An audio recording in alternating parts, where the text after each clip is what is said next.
Hello friends, welcome to our channel study Adda. So आज का topic है कि Faraday's law of electromagnetic induction. यहाँ पर हम फैराडाइज का जो फर्स्ट लॉ है वो हम सीखने वाले हैं, पढ़ने वाले हैं।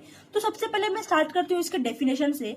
तो इसका डेफिनेशन बहुत इजी है। अगर आपको इलेक्ट्रोमैग्नेटिक इंडक्शन क्या है अगर आपको ये समझ में आया है तो फैराडाइज लॉ भी बस वही है कि जब चेंज होता है मैग्नेटिक फ्लक्स में जो कि एसोसिएटेड है किसके साथ, कॉइल के साथ, तो तब क्या होता है, ईएमएफ इंड्यूस होता है, यानी कि करंट भी इंड्यूस होता है। तो इसे ही हम कहेंगे इलेक्ट्रोमैग्नेटिक इंडक्शन। तो देखिए, अब इलेक्ट्रोमैग्नेटिक इंडक्शन में भी इसका डेफिनेशन भी यही है और यहाँ पर फैराडाइज लॉ भी वही कहता है कि जब there is change in the magnetic flux associated with the coil, कि जब भी चेंज होता है मैग्नेटिक फ्लक्स जो कि एसोसिएटेड है कॉइल के साथ, तो फिर ईएमएफ जो है वो क्या होता है, इंड्यूस होता है, वो क्या होता है, फॉर्म होता है इन द कॉइल, उस कॉइल में। अब क्या ईएमएफ इंड्यूस हुआ तो इसका मतलब क्या है, करंट भी इंड्यूस होगा, तो करंट इंड्यूस होगा इसका मतलब क्या है, करंट फ्लो होगा। तो फैराडाइज लॉ बस यही कहता है कि जब भी मैग्नेटिक फ्लक्स चेंज होता है तो तब क्या होता है, हमारा इंड्यूस फॉर्म होता है। तो अब इसको समझने के लिए मैं आपको फैराडाइज एक का एक्सपेरिमेंट बताती हूँ कि जो फैराडाइज ने एक्सपेरिमेंट क्या किया था कि उसके तीन, यानी कि उसके एक एक्सपेरिमेंट में 3 केसेस थे। वो केस क्या थे कि जब हम मैग्नेट को रेस्ट पोजीशन पर रखेंगे तो तब क्या होगा, जब मैग्नेट को हम मोशन में लाएंगे टुवर्ड्स द कॉइल तो तब क्या होगा, और जब हम मैग्नेट को अवे, यानी कि मोशन देंगे मैग्नेट को मगर अवे फ्रॉम द कॉइल देंगे।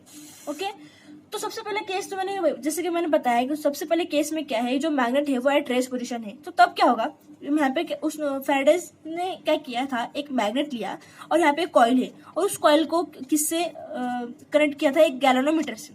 तो तब जब जब ये मैग्नेट रेस्ट पोजीशन पे होगा तो इस कॉइल में से कुछ भी करंट फ्लो नहीं होगा।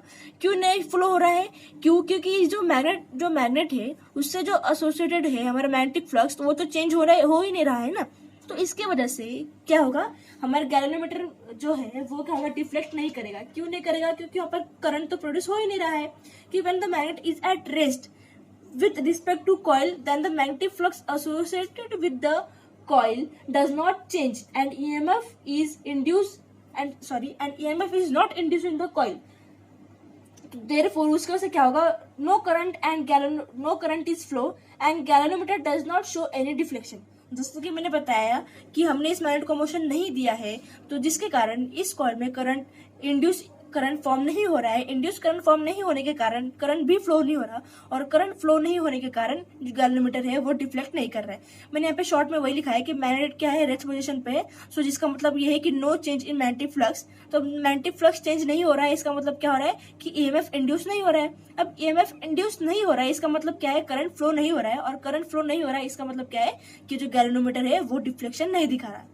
तो सेकंड केस में क्या किया उन्होंने, ये जो मैग्नेट है उसको क्या किया, टूवर्ड्स मूव किया, किसके टूवर्ड्स, कॉइल की तरफ। यानी कि सपोज अब ये मैग्नेट है तो उन्होंने क्या किया, कॉइल की तरफ मूव किया टूवर्ड्स।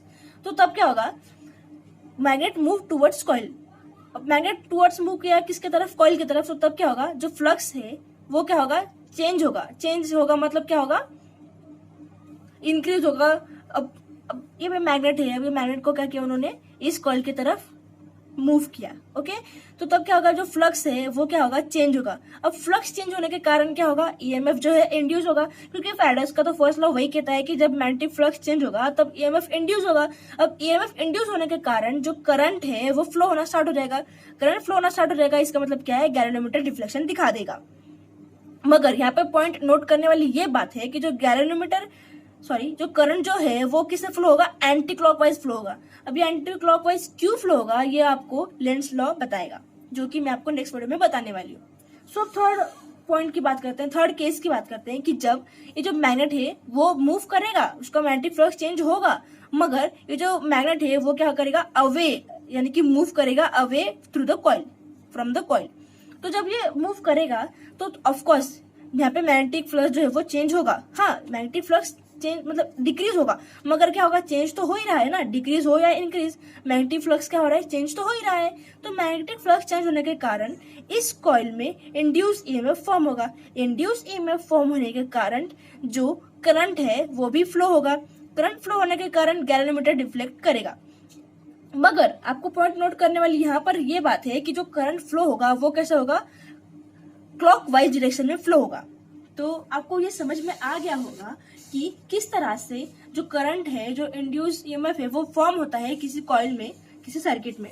तो बस फैराडेज का लॉ यही कहता है कि जब भी चेंज होगा magnetic flux associated with the coil, फिर तब क्या होगा, एक ईएमएफ फॉर्म होगा, एक ईएमएफ इंड्यूस होगा, इलेक्ट्रोमोटिव फोर्स इंड्यूस होगा कॉइल में, जिसके कारण क्या होगा, करंट फ्लो होगा। बस फैराडेज का फर्स्ट लॉ यही कहता है। आई होप आपको ये वीडियो समझ में आया होगा।